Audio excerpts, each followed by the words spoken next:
I think many of us kind of get wrapped up in, oh, we're a unit, or I have to be thinking about them all the time, and what is it that they want to do, or what is it that we want to do together. But if you can find things to do, whether that be stuff in your own community that's maybe separate from them, or with your own friends that, don't necessarily know them as well, or whatever it is, that you find time to be joyful in the things that you love that are just for you. I think that is a great reminder for yourself that you were a person before them and will still be a great person after them if that is what happens, and that you can be okay just being by yourself, or just being with your group of friends or your community, or doing the things that you love to do.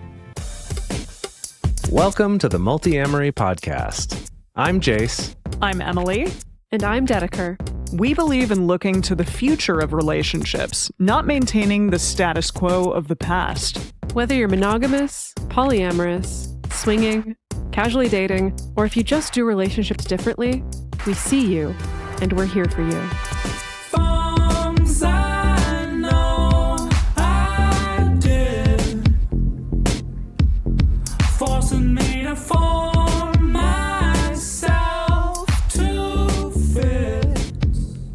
On this episode of the Multiamory podcast, we're answering a listener question about jealousy and the fear of losing a relationship if your partner dates people who seem too similar to you. Like, too similar. And we'll get into what that means later in this episode. But I think we've all talked about this in the past, and we're excited to get into this topic a little more deeply today. If you're interested in learning about our fundamental communication tools that we reference on this show, you can check out our book, Multiamory, Essential Tools for Modern Relationships. It covers our most used communication tools for all types of relationships, and you can find links to buy it at multiamory.com/book or wherever you get books. So we got to hit you with some disclaimers first before we dive into the question. We have spent a lot of time studying healthy relationship communication, but we are not infallible. We are not mind readers, at least not yet. Bear in mind that our advice is based solely on the limited information that we have in the question, so please take everything we say with a grain of salt. Everybody's situation is unique. If you feel like some of this advice might apply to you, we encourage you to use your own judgment, seek professional help if needed, because ultimately you're the only true expert on your life and feelings, and your decisions are your own. And also bear in mind that this question has been edited for time and for clarity. Alrighty, here we go. I'm working to combat jealousy and fear around my partner's attraction to guys like me. My boyfriend, who is cis, and I, a trans man, have been together for almost 2 years. We had some seriously rocky beginnings, but have been more stably in love and lust as partners for about 1 year now. We are non-monogamous, but currently each other's only romances. We are both pan, but he tends to go for other trans men and has a lot of experience hooking up with guys like me. I'm super into trans guys too, but they just don't seem to be into me. I default into monogamish habits with him. I fear him leaving me sexually for a guy who looks/has anatomy like me, but younger. I am jealous of him for the hookups that he has with guys I'm into/jealous of those guys for getting his attention. I resent his comparative ease in getting laid as a cis guy, fewer hangups, more ease with prioritizing pleasure. I want to be a freer and more secure partner to myself and to him.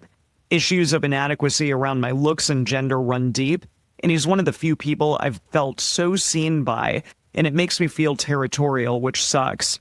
Can I learn to love myself better to be more genuinely and wholeheartedly non-monogamous? I value freedom and delight for both of us, but man, this shit is hard. Any advice appreciated. Love your show. Seeing double in the Big Apple. Hello from New York. Yeah. Yeah, this shit is hard, huh? Mm-hmm. Oh, yeah. Why do we do this? I don't know. But Yeah.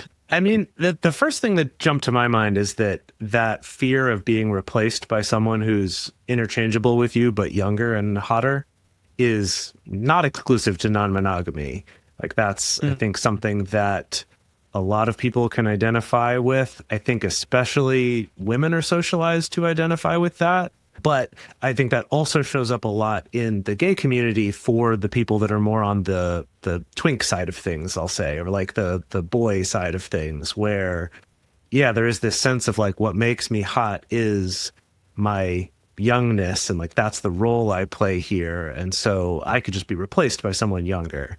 I think that fear definitely gets into us deep in a lot of different areas, right? And so I can definitely understand why those feelings would be coming up, and I think you're not alone in having those feelings. Would it be okay? I want to highlight, like, I want to take an inventory of the like 6 different interlocking, overlapping things happening here. And maybe we could take each of those one by one just to kind of keep our discussion a little bit more Sure, streamlined instead of like kind of going all over the place. Because, Yeah. you know, so the first thing is the similarity, is kind of fear that, you know, if my partner is dating people who are really similar to me, does that mean that perhaps I'm interchangeable? And does that mean if someone really similarly to me comes along, but who's maybe a little bit better than me, that means that I'm going to be abandoned? So like that's issue 1. And then issue 2, I see like what you were referencing, Jace, this like fear of aging, right? Or this fear that like my partner's going to find someone who's younger than me. So there's issue number 2. Issue number 3, the fact that my partner is pursuing and then sometimes having success with people that I'm also attracted to. And I feel frustrated that I'm not having the success that my partner's having. So that's issue number 3. Issue number 4 is noticing the relative, maybe I'll call it the privilege differential between the partner who's a cis man and kind of the perceived ease that the cis man has in dating versus the trans man's struggle. And then issue number 5, what I see as maybe the fact that this relationship sounds like it's still relatively new. And I know if this is the first time you're listening to our show, you might be like a year or like a year and a half. That's not that new. And I think if you listen to our show a lot, you'll know that we're like, no, that's still pretty new, right? Yeah. You're probably still in the NRE window. So would it be okay with the two of you if we kind of go through those like one by one? Yeah. You mentioned there were 6 and you only said 5. I know. There was I the know. territorial thing as well. That I don't know. Maybe like the monogamous or and habits. he also said the issues of inadequacy around my looks and gender run deep, and then can I learn to love myself better to be more genuinely and wholeheartedly non-monogamous? So, you know, I think that also maybe like is a self-worth. 6th thing. Yeah, Okay, yeah, self-worth All right. and Let's add that to the list. and then feelings of inadequacy surrounding, I guess, all of this potentially. right. Okay, so there's a big old list Okay, for and, all of us. these are presented not necessarily in order of priority or which ones are more difficult than the others. This is just the order that they occurred to me. So Yes, great, let's talk about the similarity piece. good, it's- because that was what I was interested in first. Yeah. Yeah. Go ahead. Well, I was just going to bring up specifically, Dedeker, that I remember way back in the day when I was dating our shared partner, Brad, and we were both dating Jace, that you talked a little bit about the similarity between me and you and the fact that, like, oh, she's also a gamer, you know, kind of cool. Did we have the same bangs back then? Yes, too? I think we Oh, looked really great. We had the similar in that same way, like the haircut. same hair. It was like, okay. And it's funny because I hear people talking about, oh, well, but this person is so different than I am. It's amazing to me that you can be attracted to somebody who's so different from me and then also me kind of thing. But in this case, the feelings of inadequacy come from dating people that are really similar to you. And I do get that it sets up the potential for competition even that much more, I think, because then you're stacking all of the things that you do well against the things that might be similar that other person does well, as opposed to it being like 2 totally different things. So just an interesting observation that I feel like so often the narrative is like, oh, but that person's so different than me. How can you love them too? And this time it's the similarity thing going on. Yeah, for sure. Now, in my own personal experience, I've definitely had the experience of, you know, my partner's dating someone who's very different than me, and I'll get like a little brain worm, who like whispers in my ear that will try to tell me like, oh, they're so different from you. That must be what your partner really wants. Yeah, right? for sure. It's all Exactly. these things that you can't offer. That must be what your partner really wants. Yeah. And so that's like the negative version of it. But then I've also mostly experienced the positive version of that, of like, that's fine. It's someone who's different from me, right? Like, that's Yeah. great. But yes, it's so funny that this topic is coming up now because I'm in the middle of like working on a book project actually. And I was doing some sort of brainstorming, kind of a brain dump writing. And I was sitting there and I was like, what actually makes me jealous these days? Or what actually makes me feel Oh, I love that. insecure? Yeah. And not based on relationship circumstance, not based on the level of secure attachment in the relationship, but literally based on like, who could a partner of mine date that would like maybe instantly hook me, right? With some kind of sense of insecurity. Did you figure that out? The answer to that question? Well, I wrote a whole bunch, but yeah, one of them I wrote down was like the idea of my loved one being drawn to someone who, and I phrased it as someone who has my same quote unquote brand of specialness.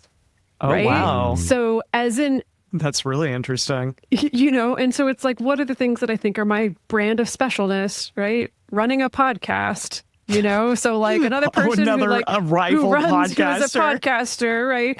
Another person who's like maybe writing books or like written books.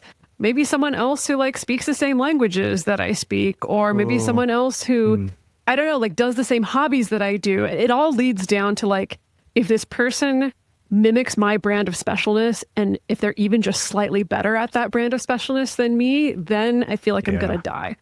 Can you imagine finding another person who like runs a podcast, speaks Japanese, and also, Yeah, maybe I'd just be so loves video surprised at that games? point that I wouldn't feel jealous. You'd be like, wow. Honestly, though, I think any one of those would be challenging, right? Yes, Like, it doesn't have to be the whole combination of all of them. Yeah. And in this case, I would say for me, if either of you, even though people would say like, oh, you can't be jealous of Emily because you're not in a romantic relationship. I'm like, it doesn't Sure. even apply that way, right? There's still this threat of like, if either of you started dating someone who is also a podcaster, but I perceived as more successful than me, You'd be that would be pissed. hard, right? Yeah. I'm not saying it'd be like a deal breaker, couldn't do it, but that would be hard.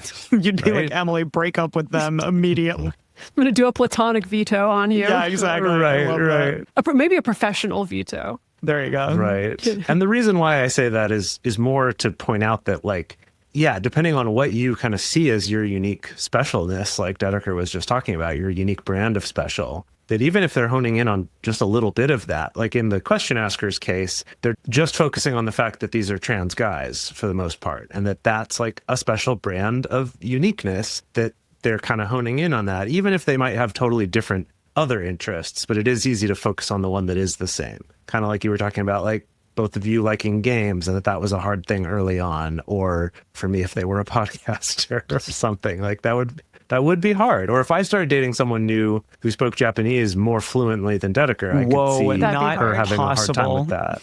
I'm sure very possible, but yeah, that'd be hard. Even if like rationally you're like, oh, but they're a different person than me. Right. It's Yeah. still, Yes. that was part of my special. Yeah, so I wrote that down and I was like, oh, that's so interesting. I can identify that. I feel like for myself personally, as I'm working on this writing project, like I still feel like I need to delve into the next level of like why that is or where that comes from. I guess my knee-jerk, just off the cuff guess would be, yeah, it cuts to this sense of if I feel like I'm just another one on the pile, right? Or if I'm no longer special, if I can kind of blend into the background, maybe that makes me more forgettable, replaceable, easily abandonable, right? As though the whole reason that Jace is with me is because I write books and have studied Japanese for an embarrassing amount of time. Maybe that is the only reason Sure, you're with me. sure. Maybe I should inquire. But yeah, that's a good point. That's a good point. This reminds me of one of the times, Dedeker, that you said that, even though non-monogamy is all about abundance in many ways and about allowing love into your life from so many different facets of people and all of those things, that we still do so often want to be like the best at something, or course. regardless of understanding that it's not a competition, that it shouldn't be a competition between people, but we still want to feel the best at something in our partner's eyes and to them in some way. And so, yeah, I mean, it's tough because I would hope that we could focus and that this question asker can focus on all of the things that are not that specific thing that they're looking at and being insecure about, and understanding that those wonderful qualities that make up who they are something that nobody else has, and that can't be easily replaced. But I do understand that that's easier said than done. And I know that that's getting a little bit more into like self-worth stuff. But from a similarity standpoint, you know, I would try to view and understand and remember and lift yourself up regarding all of those wonderful things that you and only you are good at and can do. Yeah. I think if it were me, and we should put the big disclaimer on all of this, that like none of us are trans, like we all identify as cis, right? So there's a particular portion of this discussion that we can't speak to personally. But I do think if it were me and I was noticing that my partner was not just dating one other person who seemed similar to me, but a lot of people who seemed similar to me, there's like maybe the less threatening end of the spectrum where I might want to tease them about having a type. I know that there's a meme that I've seen going around on like the polyamory subreddit where the dialogue is like, you know, me insisting that I don't have a type, right? I date all kinds of different people. And then it says my type, colon, and then it's a picture of kind of like all of the knockoff 7-Ups lined up next to each other, right? How like they're all distinct and yet slightly different. So it's like there's one end of the spectrum where it's like, yeah, this is kind of silly. Like maybe sometimes people just have a type, right? That they tend to be naturally unintentionally drawn to, right? So there's one end of it. There's, I think, the more negative or upsetting end of the spectrum where I would start to wonder, am I part of a fetish? Right? Like and like, I don't even know how you start to have those conversations with a partner. Like I would recommend that this is something that like, once it feels like there's enough kind of like trust and security and goodwill to have a conversation that's led by curiosity, not by accusation, right? That's led by curiosity about like actually trying to understand what motivates your partner's thought process, like what your partner's narrative is to himself about like the choices he makes in partners. Again, from a place of curiosity and not from like trying to pin them down on something that like that can also help, or at least I think it would help me to dissuade or to assuage like some of my doubts and fears or questions that I have around like why my partner's choosing partners this way. My partner and I have been looking at Field together. Like we each have our own separate Field accounts, but we are matched to each other on it, which is one of the things that you can do on Field, and I guess on a variety of other apps now. Maybe just OkCupid, but still, some of them, I don't know. Yeah, some of them. But it is interesting going through with him and kind of seeing the people that he's attracted to and then seeing the people that I'm attracted to and kind of having a discussion about it as we're going through Field. And I think that, yeah, that's maybe like a fun, non-accusatory way of being like, huh, okay, you seem to like or find this type of person attractive. What's underneath that? Can we unpack that a little bit more? You truly have in front of you some representation of what that is, and then it can start like a fun discussion about it to a degree. Yeah, I do think this question of is it a fetish is worth exploring a little bit. Also just like how you feel about it yourself, right? Because it's one of those things that we can use analogies to think about it, but it does really vary based on the situation and how they behave about it, how it feels to you. Like maybe they're not doing anything wrong, but this could just feel yucky to you. Like that's possible too. Because I'm thinking about like trying to come up with analogies for what this could be. And if there were some particular unique physical trait that you had and you found that your partner was just dating other people with that particular unique trait, whether it's like, oh, like I have a particularly large butt, or like I have this type of nose, or maybe even this colored eyes, like that at a certain point, it's like, okay, this is actually a little weird that you're just dating people who have this one like particular, I don't want to say unique, but like relatively rare quality. And like, I think you could get to that point where it's like, okay, that seems a little bit strange. Like maybe another analogy would be, you know, dating someone who's always your same race. Like we've definitely had people write in with questions and talk about that before. That can be a really complicated issue of, is it just attraction or is there something else there that's causing them to maybe fetishize that particular race or something? And I think in this case, being trans, like that's that's an easy thing to look at too and be like, yeah, this is a relatively rare thing in the population. And why do they keep going for this particular thing? Or is it just that I'm focused on those because they're the ones that feel the worst because they look like me? You know, it's just, there's a lot to unpack there. But I want to create a sense of like space and possibility there, right? Like I don't want to plant the seeds that like your partner's definitely doing something dastardly, Sure, right? sure. Like I think it's more important to lead with curiosity in this situation. On the other hand, I've also heard from people that it can be really hard dating someone where you're too unique amongst the people that they date.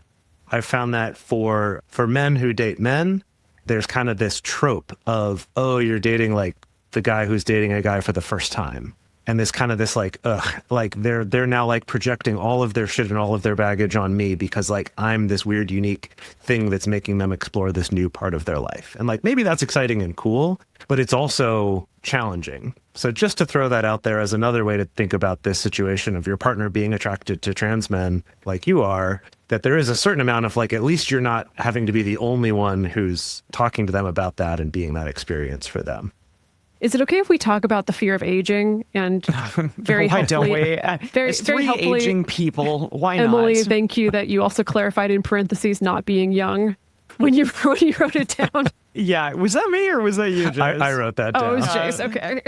Yeah. The fear of aging means not being young. Yes. Thank you. Thank you for making that clear. Well, that's an interesting distinction there, though, Jace. Because do you think young people do fear aging in the same way that those of us who are on the aging cusp people of being fear age- old fear? Okay, hold on. I need to stop us because I actually got direct feedback from a listener this week. okay, A listener okay, who was older okay. than us. Yeah. Going It was like, that- stop talking about being old. You She stupid was young going back through people. the back Yeah. catalog, and when we were God. even younger, complaining about even old, and she was just like, "Y'all need to shut up. You're not old." Like, Okay. Yeah, I mean, this is a fair, fair fair. note. Yes. Yes. I do appreciate that. I think it's just so personally for me, I will say like I'm dating somebody that is 7 years younger than I am right now, which is a first for me. I've never done that before, but it just so happens that that is what's occurring right now. And yeah, it is a little scary at times. I think that this is something that a lot of heterosexual men traditionally go through, I guess, when they are dating women. Often men will date younger women, and I'm doing the opposite of that right now. But, you know, when you see a lot of younger, beautiful women in a very metropolitan city, it's easy to compare yourself to them and know that your partner is closer in age to some of them than you are, for instance, and that you're not going to stop the aging process. It's just going to keep happening.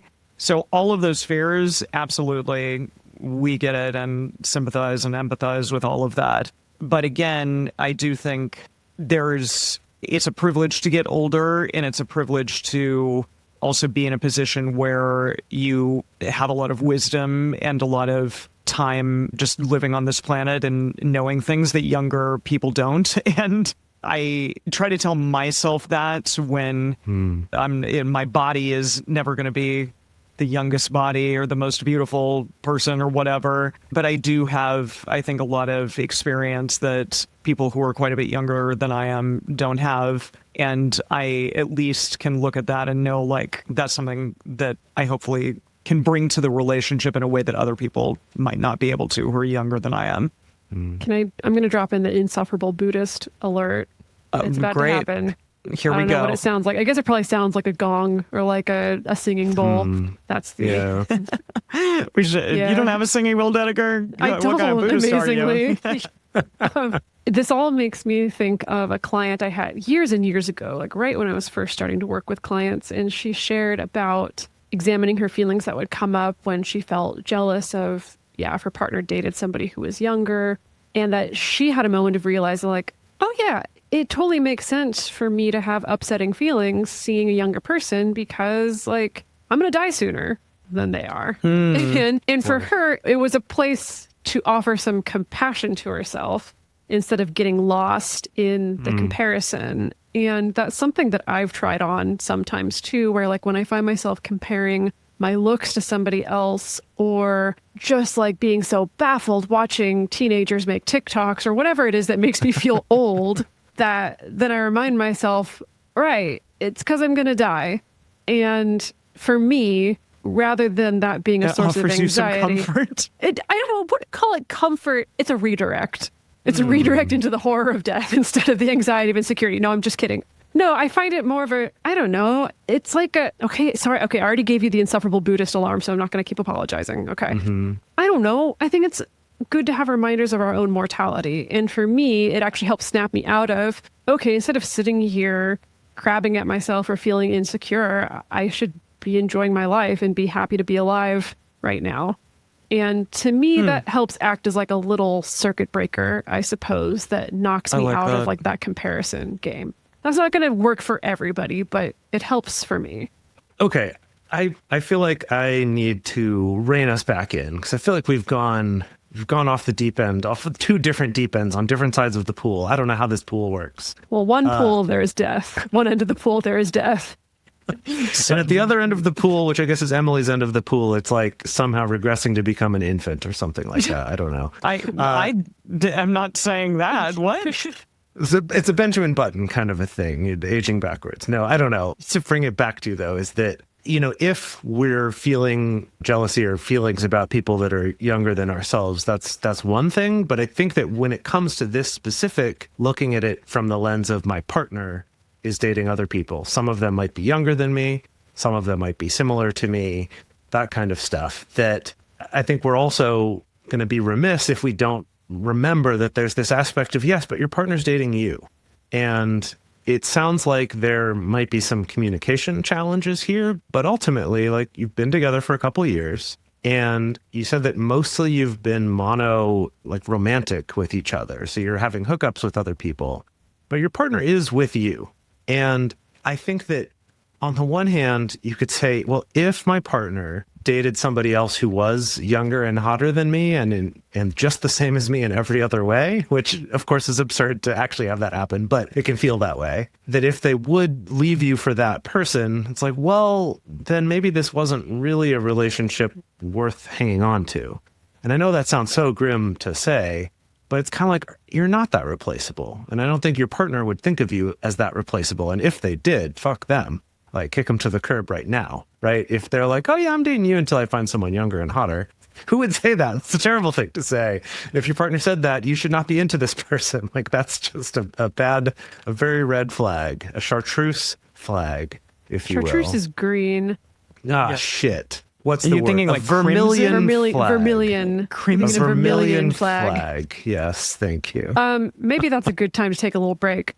Yes, to After calm your ourselves down. vermilion Yeah. We remember our color synonym words. Yeah, okay. I'll go look at a color wheel for a second during this break, but we're going to take a quick moment to talk about some sponsors for this show. Please do give them a listen. Use our promo codes or our links. They're all in our episode description. That really does help support our show. And of course, if you would rather support us more directly, the best way to do that is by becoming one of our subscribers at multiamory.com/join. We have an amazing community there. You get ad-free episodes released early, as well as our monthly video meetup groups. It's a really fantastic time. And we really appreciate the people who join that community to support us at whatever level they can, because that does show that you appreciate what it is that we do here and that we keep doing this after 11 years and keep trying to make it better and bring you the best information we can. So if that's something that you get value from, we'd really appreciate seeing you there at multiamory.com/join. And in the meantime, check out these ads and give them a visit. Okay, so moving along, and I think these next two could be a little bit related to each other. So this struggle of, my partner has better luck in dating and they're dating people that I'm also attracted to. They're dating the kind of people that I would want to be dating and having more success than I am having. Mm-hmm. Yeah, this is a tough one, and I think something that happens, unfortunately, like fairly often. There are going to be times when, at the very least, somebody is having more success than their partner is at dating, or vice versa. And I think it's very, very difficult to not go into comparison there between yourself and your partner and wondering, like, why exactly am I not having people be interested in me as well? What is it about me? Yeah, it's hard not to take that personally when it feels like you're not having that luck. Like, why aren't they interested in me? Oh, it must be because I'm bad somehow. Absolutely. Yeah. So I definitely get that. And I think I'm not exactly sure what to say about that, except for that I think hopefully at some point you will also have luck and potentially have people that are interested in you as well. And maybe that is, a change of scenery in terms of like not just using the apps, for instance, but actually going out and exploring what your city has to offer in terms of activities, things like that. There was a New York Times article recently about like get off the apps and go into bars and sit down at a bar and just, see what happens kind of thing, trying to meet people there. And that is what people should be doing as opposed to just endlessly swiping. So I do think that often we will hide behind an app because it feels safer and it feels like maybe the rejection won't be as pronounced and powerful. But I do think that sometimes actually being able to meet somebody in person and get that face to face with them as opposed to just being a picture on a screen is far more powerful than the alternative. Yeah, I mean, I think there's sort of a paradox here where on the one hand, it's truth that like the success or lack of success that your partner might be meeting and dating doesn't really necessarily have anything to do with you and the success that you are or are not finding in dating, right? It's like you're two separate people with two separate approaches, and like the timelines of how, where, how quickly you find the thing that you're looking for is going to be different. There's that part of it. And there's also the part of it where, I mean, we could get into a really big discussion about things like desirability politics, right? Yeah. And just like who, because of their identity markers or the way that they look or the way that they present, is going to have more options on a dating app, for instance, or might be more likely to have people approach them in a bar or things like that. So it's like, that is a piece of this too. And the reason why I want to connect it to like the next portion, which is about like, the perceived kind of difference in privilege, right, between the two of you. This one is like so tricky. And I often think about something that Esther Perel said, the patron saint of relationship podcasters, about being able to feel into this space of, I don't wish that it was harder for you. I just wish that it was easier for me. And to be totally honest, like the times when I have really felt the unfairness of life or like really felt the unfairness of privilege between myself and a partner, like I really have to sit and examine that, because there are some times where I'm like, honestly, I would love to see you taken down a peg and maybe things be a little bit harder for you. But then I also have to dig under that and be like, it's because I think that if it was harder for you, that then I would feel better or it would like feel easier for me, right? So really it all kind of leads back to like, this is just about me wishing that some things were easier for me. And I think that like when you're expressing this, exploring this, or maybe even if you're opening up to your partner about this, again, I think it's important to come from that place, right? Of like, this is less about, I want you to change your dating in some way, or I want you to hold yourself back, or like, I want you to put in obstacles for yourself to make it harder so it feels like we're equal in that way. It is more about like, I feel frustrated because there's a certain ease that I long for that I feel like you have.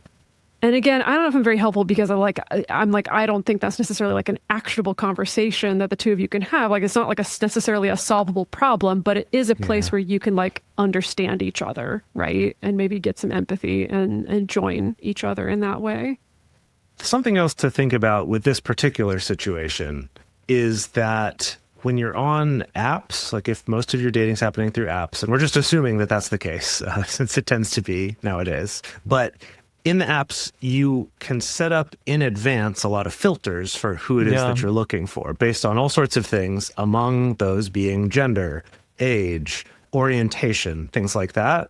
And so I do think that for a large number of people who are trans or queer or somewhere on any kind of spectrum, people that are men, cis men, are like, there's probably a decent chance that they're going to be somewhere in their category of people they can be attracted to. Right. Same with cis women, that like you're kind of, because there's so many of them and because we're exposed to them so much, it's like you're likely to end up not getting filtered out by search results. Maybe they're not looking for you, but you're probably not getting filtered out. Sure, sometimes maybe. But on the other hand, if someone's not specifically searching for trans people, that's a larger pool that you're going to get filtered out of, which is just another case for like meeting people through communities or outing events or other places where you're not able to be boiled down as much to just, do you fit XYZ stats that I think maybe right now I might like someone who fit those traits? Like that's the big problem with dating apps, is this sort of illusion of abundance. And also it's really easy to boil people down to just a few statistics about them and not actually who they are at all, or what makes them interesting or attractive or any of that. So just to throw that one out there as well, because yeah, like your partner being a cis man has a lot more privilege in that category. Like there is just no arguing that that's not true, right? Because it is. And so it is about this like, well, okay, given that fact, what can I do about it, right? How can I change how I feel about it? How can I have better relationships myself? Because those are the things that you can actually have some control over and some influence on how you feel about those things and what you do about them. Going back slightly to what Dedeker was talking about regarding how to have conversations with your partner about this, like I do at times find myself just sometimes wanting to be like heard or acknowledged by my partner that this is really difficult for me, and for there to be a certain amount of understanding from them that, yeah, I get that. And like, I see how challenging that is, as opposed to, well, sorry, that's just kind of the way it is, or that sounds really tough and kind of a brush off, that there is a real like fundamental understanding and acknowledgement from them. And so if there's a way for the two of you to have like have a request there potentially of, I would really appreciate you to see the challenge here and to acknowledge it and to sit with me in it, because it's really tough. And I don't maybe necessarily always feel like you get that or acknowledge it in the way that I would like you to, for instance. Because I do think sometimes just being seen in that way means a lot, especially by the person that you love. Our partners don't always do that in the way that we want. And that sometimes is difficult. And then you feel like, well, shit, maybe I just shouldn't even bring this to them because they're not giving me what I need in this moment. And they don't really seem to care about it as much as I do. They become not as safe to speak about that particular struggle to, for instance. So if there's a way to have a radar, to have some sort of discussion surrounding that, I do think that it's just an important one to have if this is something that would potentially aid you in some of the next ones, which are like ideally you feeling better about yourself, even though this scenario is difficult for you. Okay, so our second to last one here, that this relationship is relatively new. That's not necessarily a bad thing, but to me, I just think about how this is probably a relationship that's still building earned, secure attachment.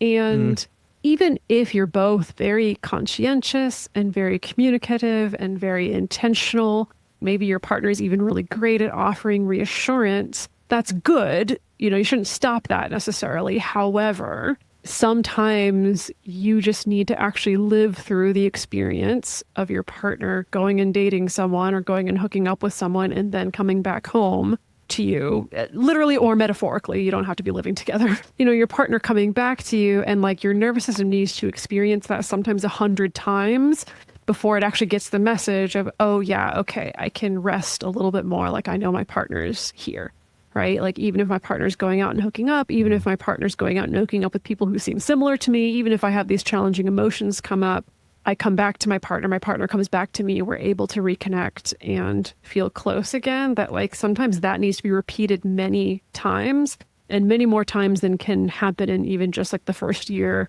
of a relationship. So I think my only piece of advice there is just to bear that in mind, that it's like the two of you are still growing together in this. And if you can continue to repeat that cycle, I mean, the classic terminology for it is like the rupture and repair cycle, but it doesn't even necessarily have to be a rupture. It's kind of just like you separate from each other, right? You go do your own thing, you go out on your separate dates or hookups or whatever, and then you come back together. Like if you can keep repeating that in a healthy intimacy building way, like that's going to be the fastest thing to build that sense of earned security. Yeah, at the beginning of this question, this person said that we had some seriously rocky beginnings, but have been more stably in love and lust as partners for about a year now. But I do think that that instability at the beginning, those are difficult things to kind of move yourself out of the thought process or the habit or the pattern of feeling like things may still be rocky at some point Yeah. again. Mm-hmm. And to Leave sort an of imprint. I think early on in a Exactly. relationship, these things Yes. leave imprints. Absolutely. And I do think, I mean, even coming out of, old relationships and going into new ones and remembering like the challenges or patterns of old relationships and expecting them to be similar in this new relationship, or if perhaps behaviors have now changed, but feeling like, okay, like, is this actual change that is going to stick? I think, like Dedeker said, time is what ultimately is going to do that, but it may still take quite a bit of time. A year is not that long. I am shocked still at times how, like, for example, my long, very challenging relationship, how things from that just like still come up, even though I've been out of that relationship for a year and a half, almost 2 years now, coming up on 2 years at the end of this year. And it's kind of remarkable just how you think that you're over something, but then it just swells up again. And so give yourself grace and give yourself time that it just may take a little bit longer for you to feel secure and comfortable, and that that's okay. And that hopefully the two of you can work together to figure out how to make yourselves as secure as possible in this relationship. Yeah, I mean, to speak from some more personal experience, Dedeker and my relationship also had, I would say, a rocky start. Something that the three of us have talked about on the show before that we usually refer to as the dark times. And it was during like years 1 and 2 of this podcast. There was other stuff going on in our relationships that was challenging. It was this rocky start, I guess you could say. And, the question asker here didn't give us the details about what the seriously rocky beginnings entailed. But I can say that from my experience, it was like it was rocky and hard, and then we came through it in a positive way, and it was like, okay, yeah, this is good. But still, I was much, much quicker to get triggered to be jealous or to be scared of Dedeker starting to date someone new, or to be worried about a new partner, or to just kind of see shadows around the corner, I guess you could say, because there was this rocky history. And I know that we had lots of conversations about it. And I remember at one point, I want to say this was at least a year after that, where I still got upset about something. And we had a serious conversation where Dedeker was like, I feel like this keeps coming up for you. Like, is there something that I can do, or something we can actually do to like get you to be able to leave that behind and kind of enter this new way of being? And I don't remember how she said it. It was a long time ago. And obviously I was very emotional at the time, but it was something that just took time. And it was kind of like having that talk about a year after things got better. And then still gradually was a process of becoming more comfortable, to the point where for the last several years, I feel very comfortable with Dedeker dating other people, living with them for multiple months in other countries and things like that. I'm I like, guess we yeah, still yeah. need to work on me dating podcasters. That's We the haven't next tried that area one of yet. growth. That's true. Very scary, rocky territory, potentially. Yeah. But anyway, what I'm getting at is that took quite a lot of time, but we did get to a really good place. And so just to throw that out there as some compassion for how relatively recent that rocky time is to now, to also realize like that can have a lasting effect, and it can be harder to get that like confidence, or that confidence isn't the right word. What am I looking for? Like a feeling of stability, or like that you can trust in a relationship? I mean, I think the clinical term is secure attachment. Is that what you're looking for? I don't know. I feel like I want something a little more real and less Sexy. clinical sounding. Yeah. Assuredness, groundedness, solidness. Well, also integrity. just, that your nervous system isn't going to go into overdrive when you know that your partner just hooked up with someone, when you learn that, or when you learn that they're having feelings for someone new and they might want to start dating them, or they've been talking to someone for a while and things are escalating, any of the above, that like that doesn't send your nervous system into overdrive so much that you ruminate on it and it's all that you can think about and all that your discussions entail is talking about that thing. I think that's something that in my current partnership I still struggle with some. And again, it's just like continuing to self-soothe and reassure yourself as much as you can. Ask for reassurance when you need it. Work through some of those things with a therapist, with friends, with people that aren't just your partner, because you don't want to just have to rely on them to be your only source of any of the above, any of the work that needs to be done there, because that's a really challenging thing for them to have to do exclusively and not really fair to them, I think. Like, try to find other people who you can speak to about it if all of these things are really tough for you, and it's understandable that they might be and that they clearly are. Can we talk about the last piece? Of course. You know, Let's which do it. they summed up. It's the most difficult of all. Yeah. Can I Yeah. learn to love myself better, to be more genuinely and wholeheartedly non-monogamous? Yeah.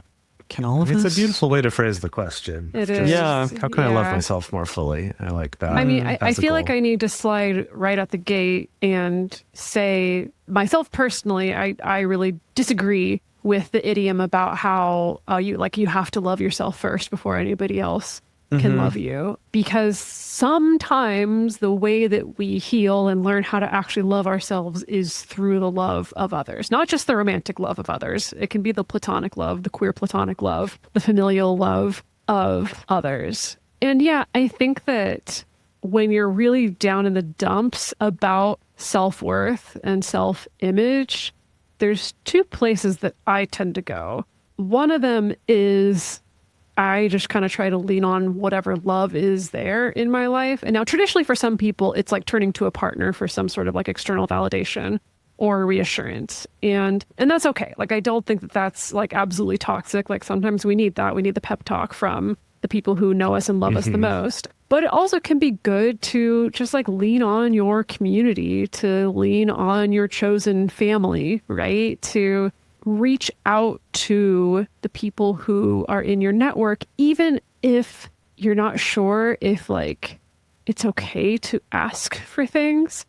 I think this is why I always like doing the whole pay it forward model, right? Of like, when I'm feeling particularly lonely or unloved, like I try to think about like, who can I extend some love and some companionship to? And I know it sounds so corny and cheesy and fluffy, but like it really does work, right? So for me, it means things like, is there a friend that I haven't texted for a while? Or is there a friend where like, I know it'll delight them if I send them some candy randomly in the mail, right? You know, just like little things that I can do to extend myself to people. And I find it really does help. It's not like the immediate feedback loop of like a partner reassuring you or telling you that like you're amazing and you're great, but it feels like it's kind of more like planting seeds, I guess. So that's like one direction that I tend to go. And then the other direction that I like to go is like thinking about like self-exploratory or self-expansion kind of activities. As in, like, what are the things that bring me joy? What are the things I feel curious about? What are the things that I want to learn about? Or is there something I want to do with my hands? Like, for me, it helps to have a sense of like, I'm learning something or I'm growing in some kind of way. And I don't just mean like you're listening to the Multiamory podcast on repeat, trying to like deal with your interpersonal issues. That's for some other time. I'm talking about more joyful growth, right? Not, you know, growth to try to like patch up your perceived flaws and insecurities and stuff like that. Is that making sense? Those are kind of the two places that I go. I don't have like a quick fix for suddenly having really wonderful self-worth and suddenly loving yourself, but it's like, that's where I turn to. Yeah, and I like that one. It's a classic, the kind of giving love to others as a way to get out of your own head, focusing on feeling bad about yourself. I was just looking up our episode 387 and 388. 2022, it looks like. We did a little 2-part series back then about how to gain self-worth and stop comparing yourself to others. Looking through these notes, holy moly, it is research jam-packed.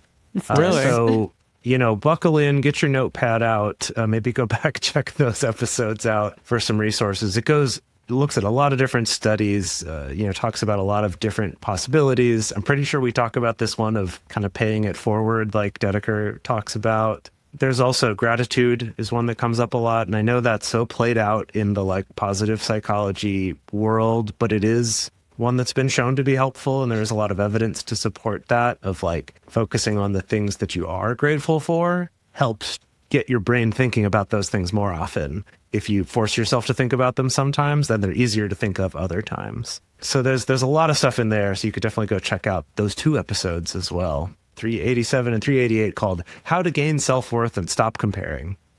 I know we all love to be with our partners, and it's really fun to hang out with them all the time, especially when you're in the throes of NRE and early on in a relationship. But I really encourage you to go out and do something by yourself or with friends that is completely separate from them and completely about you and for yourself.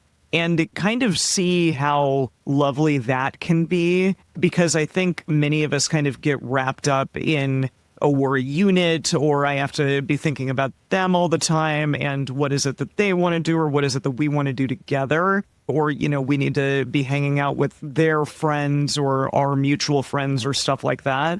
But if you can find things to do, whether that be stuff in your own community that's maybe separate from them, or with your own friends that, you know, don't necessarily know them as well, or whatever it is, that you find time to be joyful in the things that you love that are just for you. I think that that is a great reminder for yourself that you were a person before them and will still be a great person after them if that is what happens, and that you can be okay just being by yourself, or just being with your group of friends or your community, or doing the things that you love to do. I had an experience like that recently that was something that was with classmates that I hadn't seen in a really long time, and it was so fun and didn't involve my partner at all. And I was like, damn, like, yeah, okay, I am cool without this person, and it's great. Not that I don't love him, and not all of those things can't be true too, but it was really nice to just remember, yeah, I can do things just for myself, and that felt really good. Well, thank you, seeing double into Big Apple. I hope that this helps you see single in the Big Apple. I hope your vision is 2020 again very soon. Yeah, I hope that we've delivered some LASIK to you. Boy, you two have taken this metaphor way too far. It's LASIK of love, Jace. Oh, there you go. I do like LASIK of love. I'm like, what is LASIK of that? love. Is that, that's like my post-rock Seeing album. Clear. Seeing Clear also sounds like some sort of Scientology thing. Yeah, that was that Scientology. Scientology documentary. Exactly. We don't want to go there. But Yeah. LASIK of Love is definitely my post-rock album that I'm going to make. Okay. Post-rock. We'll all Got it. be looking forward to that. Prog rock, post-rock. Yeah. Okay. Alrighty. Well, thank you all out there for listening this week, and we hope that you learned something. I love questions from listeners. It's just such a fun time to kind of go through and explore the everyday challenges that we all have, and think about what it is that we would do in those scenarios, and also hopefully give some of our advice. Some advice from 3 people who have been there and who are older and wiser than we once were, hopefully. Maybe. The best place to share your thoughts with other listeners about this episode is in the episode discussion channel in our Discord server, or you can post in our private Facebook group. You can get access to those groups and join our exclusive community by going to multiamory.com/join. In addition, you can share with us publicly on Instagram at multiamory_podcast. Multiamory is created and produced by Jace Lindgren, Dedeker Winston, and me, Emily Matlack. Our production assistants are Rachel Shennework and Carson Collins. Our theme song is Forms I Know I Did by Josh and Anand from the Fractal Cave EP. The full transcript is available on this episode's page on multiamory.com.